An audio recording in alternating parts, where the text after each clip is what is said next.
Alright guys, it's day 2. So we finished up the painting last night.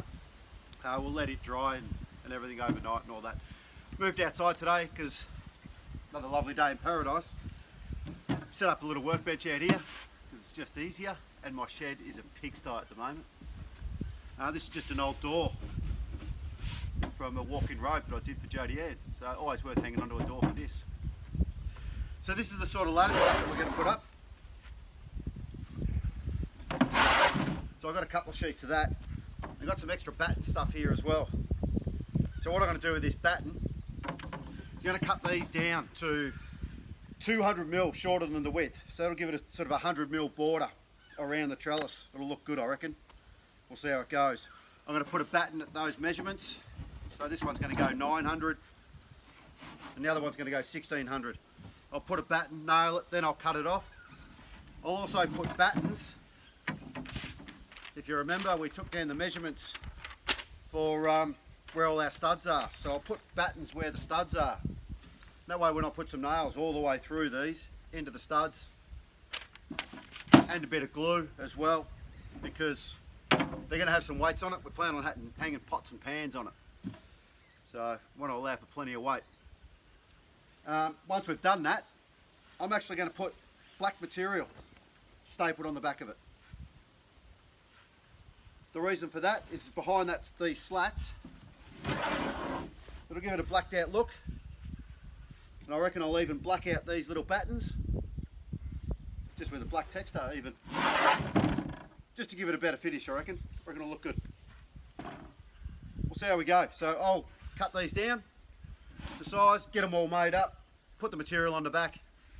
We'll head inside, whack them up on the wall.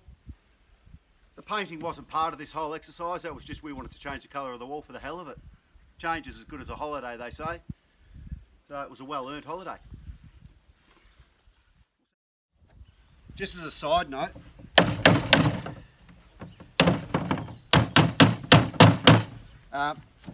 these are our supporting timber here, the batten that I'm putting in. And all the battens I've put in, I've been scared to make the nails a little bit long and punch them all the way through and then fold them over. The reason for that, for me, was that it's pretty light timber that, you know, wants to twist and move and stuff like that. So if I punch the nails right through and fold them over on the back, as I've done in this batten we put in, and I'm doing this one, which is actually going to fit to a stud, it'll actually make sure those nails don't move. Just hang on that little bit better. Not a builder, just my opinion. So if I punch the nails right through and fold them over on the back, as I've done in this batten we put in, and I'm doing this one, which is actually going to fix to a stud, it'll actually make sure those nails don't move. Just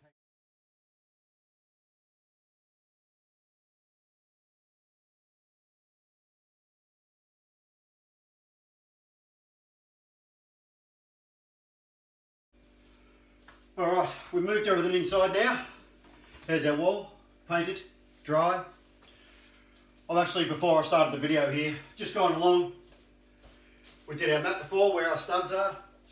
Measure down how far I want to go, where a stud is. Give myself a nice cross reference point, so when I lift it up, with my gorgeous assistant who might give me a hand, you might remember she's got pink hair. We'll just use a nail gun to nail it in position. Because I'm going to hang pots and pans, I'd rather go over the top with it. I'm just going to use some glue as well on the back of it. So we use all these battens, I'll have glue on as well. Just make it, I'd rather it be stronger than not. So we'll see how we go from here, eh?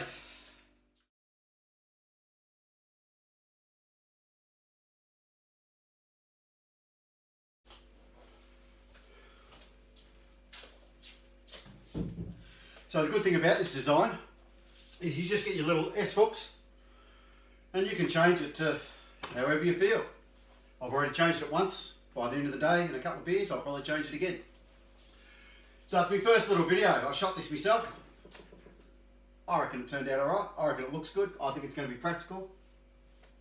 I hope you enjoyed it. Please don't hesitate to make comments that might give people handy hints or other ideas. But that cost me I actually happen to have this left over. That cost me less than $100. Seriously. That's for the hooks. Like I said, I had the timber, but it's just lattice work. You can make that yourself. Just different timbers, different colours, whatever you want to do. It's just a bit of lattice. The material happened to be black left over, but you can buy black core flute, that plastic cardboard stuff. You know, if you had to buy it from scratch, I'm sure a couple of $100. And universal. Do anything. Actually, I'll tell you what I'll do. I'll even show you where this idea come from. So this is obviously what we've done today. So anyone who might recognise where that design comes from, might recognise that name. And this is Jodie Ann's studio that we built for her. Look familiar? You can also use it to hang paintings.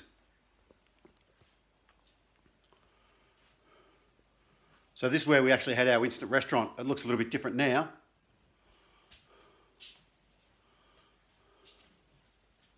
Look, there's the sign, Port and Weir.